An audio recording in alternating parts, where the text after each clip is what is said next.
যে জোর করে মহব্বতকে আদায় করা যায় নাকি? মহব্বতের মালিককে? মূর্তি বানালেই যদি মহব্বত পাওয়া যেত তাহলে ফেরাউনের তো মূর্তি না, আজ তো শরীরটাই বাকি রয়ে গেল। ফেরাউনের শরীর আছে না? মিশরে গেলে এখনো দেখা যাবে না? ওই শরীর বানাতে ইটও লাগে নাই, সিমেন্টও লাগে নাই, পাথরও লাগে নাই, বালুও লাগে নাই, আজ তো শরীরটা মজুদ আছে। তাই বলে কি দিলের মধ্যে মহব্বত ঢুকেছে? আপনাদের মধ্যে একজনও আছে যে ফেরাউনের মহব্বত করে, অথবা ফেরাউনের নামে নিজের বাচ্চার নাম রাখতে রাজি আছে?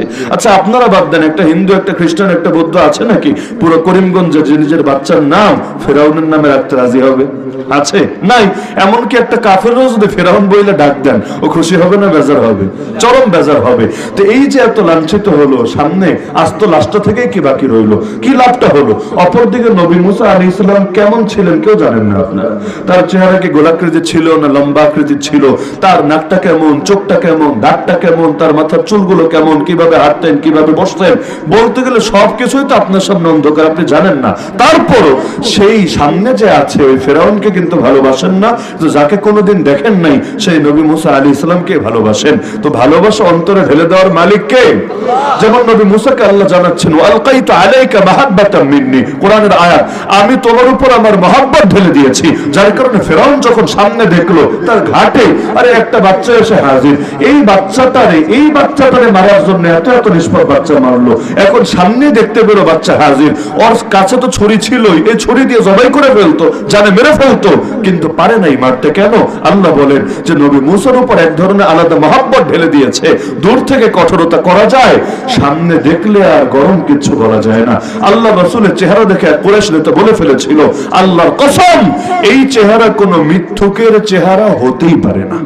কারণ চেহারা দেখে কথা শুনেও না যে এই চেহারা কোনো মিথ্যাবাদীর চেহারা হতেই পারে না। তার মানে চেহারার মধ্যে বিশেষ কিছু একটা থাকে যেটা মানুষকে পর্যন্ত প্রভাবিত করে, শুধু চেহারা না।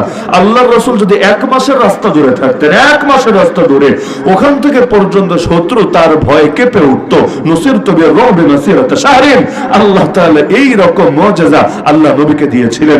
এই জামানা আল্লাহর কোন কোন ওলি আছে, কোন কোন মধ্যে মুজাহিদ আছে, আর যারা দুনিয়া থেকে চলে যাওয়ার পর তাদের নাম শুনলে কাফের বেঈমান কেঁপে কেঁপে ওঠে। ইহুদিরা যেমন সালাহুদ্দিন আইয়ুবের নাম শুনলে কেঁপে ওঠে, আমেরিকা যেমন উসামা নাম শুনলে কেঁপে ওঠে, এরকম দুনিয়ার মধ্যে কিছু নামকে আল্লাহ তাআলা এমন শক্তিশালী বানিয়ে দিয়েছেন, নাম শুনলেই ওদের ঘুম যায় হারাম হয়ে। তো মহব্বত তো জোর করে আসলে আদায়ের বিষয়। গালি দিলেই মানুষের দিল থেকে মহব্বত চলে যাবে। যেই পরিমাণ গালি বাংলাদেশের উলামায়ে কেরাম দেওয়া হয়েছে, যেই পরিমাণ গালি, জঙ্গি, সাম্প্রদায়িক, উস্কানিদাতা, টেরোরিস্ট, সন্ত্রাসী, উগ্রবাদী, কত কত কত কত গালি, এমনকি জেল খাটানো হলো, কেউ কেউ লাশ হয়ে কারাগার থেকে বের হলো। আল্লাহর কি কুদরত! ওই উলামায়ে কেরামের মহব্বত এখনো এই জাতির অধিকাংশ মানুষের দিলে রয়ে গেল। আর যারা এতকাল ক্ষমতার চেয়ারে থাকলো, এত টাকা পয়সা কামালো, এত সুখ শান্তি করলো, তাদের নাম শুনলেও মানুষ এখন থুতু ফেলে, থুতুটা ফেলতে পর্যন্ত একবার চিন্তা করে না। তাহলে মহব্বত দেওয়ার মালিক কে? বাংলায় বলে না, বৃক্ষ তোমার নাম কি, ফলে পরিচয়। যেমন মনে করেন আমাদেরকে সবচাইতে বেশি এতকাল গালি দেওয়া হতো পাকিস্তান পন্থী বলে। এই নাস্তিক বেঈমানরা হুজুরদের গালি দিত না কথায় কথায়, যে তোমরা পাকিস্তানের দালাল, পাকিস্তান পন্থী, তোমরা চলে যাও পাকিস্তান, কথায় কথায় এই টাইপের বলতো। কখনো আফগানিস্তান, কখনো পাকিস্তান, এগুলো দিয়ে দিয়ে দমানোর চেষ্টা করা হতো। এখন মজার ব্যাপার হলো 2021 সালে 1,500-এর বেশি আলেম ওলামার একসঙ্গে গ্রেফতার করা হলো। এরপর কেউ 1 বছর, কেউ 2 বছর, কেউ 3 বছর জেল খাটলো। কিন্তু এই পুরো টাইমের মধ্যে পাকিস্তান এই আলেমদের পক্ষে একটা বিবৃতিও দিল না। কিন্তু এই চিন্ময় কৃষ্ণ ব্রহ্মচারী, এই ইসকনের সেই খাদাস নেতা, খাদাস বললেও খাদাস জাতির অপমান হবে এটা, ইসকনের এই খাদাস নেতা, এই বলাৎকারকারী নেতা, এই উগ্রবাদী নেতা, এই লুচ্চা টাইপের নেতা, যার সকল ধরনের অপকর্মের ভিডিও এখন গোটা জাতির সামনে আছে, সে গ্রেফতার হয়ে একদিনও পার হতে পারলো না। এর আগে ইন্ডিয়ার পররাষ্ট্র মন্ত্রণালয় থেকে ধমকি আর বিবৃতি চলে এসেছে। তাহলে আমরা গ্রেফতার হয়ে বছরের পর বছর খাটলাম, আফগানিস্তান থেকে, পাকিস্তান থেকে একটা বিবৃতিও আসলো না। আর তারা গ্রেফতার হয়ে 24 ঘন্টাও যেতে পারলো না, তার আগেই বিবৃতি এসে হাজির। বুঝতে কি আর বাকি থাকে তলে তলে কে কার পক্ষে দালালি করে? এমনকি এই যে আমাদের একজন ভাইকে ওরা নির্মমভাবে কুপিয়ে কুপিয়ে হত্যা করে ফেললো, অ্যাডভোকেট সাইফুল ইসলাম আলিফ, আল্লাহ তাআলা তাকে জান্নাতবাসী করুন। একজন জেনারেল মানুষ হয়েও তার জানাজায় হাজার হাজার আলেম, হাফেজে কোরআন, তালিবুল একত্রিত হওয়া, লক্ষ লক্ষ মানুষ এক জায়গায় সমবেত হয়ে যাওয়া, তার পক্ষে পুরো বাংলাদেশ জুড়ে মিছিল, সমাবেশ এবং প্রতিবাদ হওয়া, নিঃসন্দেহে এটা এত বড় কপাল, এত বড় সৌভাগ্য, যে সৌভাগ্য আল্লাহ তার সব বান্দাকে দান করে না। তার কি যে আমল ছিল আল্লাহ ভালো জানে। কোন আমলের বদৌলতে, আরে কার নেকদর বদৌলতে আল্লাহ আমাদের এই ভাইটাকে কবুল করেছে। আবরার ফাহাদ যেমন যুগ যুগ ধরে এই নামটা অমর হয়ে থাকবে এবং পুরো জাতিকে এই হিন্দুত্ববাদী আগ্রাসনী ভারতীয় আধিপত্যবাদের বিরুদ্ধে চিরকাল জাগ্রত করে রাখবে। আমাদের এই ভাই সাইফুল ইসলাম আলিফের ইনশাআল্লাহ আল্লাহ তাআলা এমন অমর বানিয়ে দিবেন, যতদিন বাংলাদেশ থাকবে, বাংলাদেশের মানুষ থাকবে, ততদিন এই জালেম উগ্র হিন্দুত্ববাদী আর ভারতীয় আধিপত্যবাদের বিরুদ্ধে তার নামটাকে সবাই মহব্বত এবং পরম শ্রদ্ধার সঙ্গে স্মরণ করবে।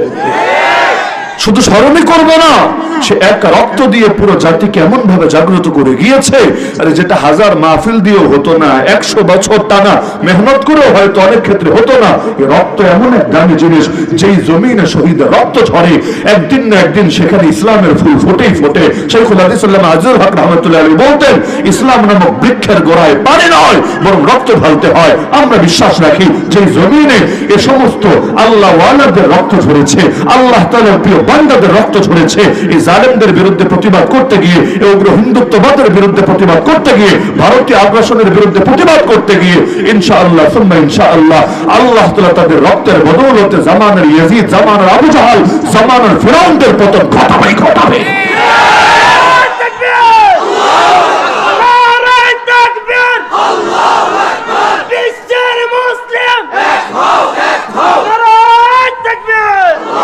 মুসলমান এখন বুঝতে শিখেছে যে যেই দিকে আমাদের ভাই শহীদ হয়ে গেল, তার পক্ষে একটা বিবৃতি এই ভারত দিতে পারে নাই। দিয়েছে ভারত দিবে কোত্থেকে? বাংলাদেশে কয়জন রাজনৈতিক লিডার দিয়েছে আমাকে বলেন? ভারত রাখেন। যারা ক্ষমতাই নাই, ক্ষমতায় গেলে কি করবে রাখেন, ক্ষমতাই নাই, কয়েকজন প্রকাশ্যে বিবৃতি দেওয়ার সাহস দেখিয়েছে।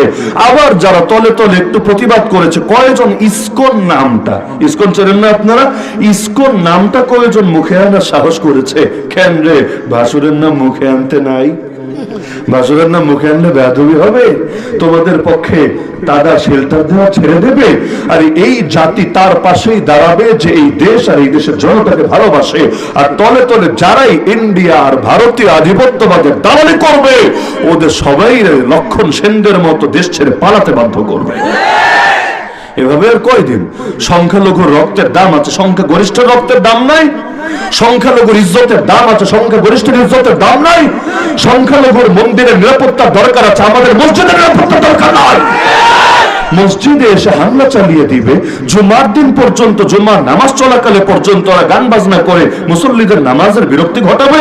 আমাদের সিলেটের মধ্যে ইসকন এক মসজিদে ঢুকে পর্যন্ত এক ইমাম সাহেবকে, আব্দুর রহমান মোগলা বাজারি শহীদ রহমাতুল্লাহ আলাইহি, এক ইমাম সাহেবের পর্যন্ত জবাই করে হত্যা করে ফেলেছে।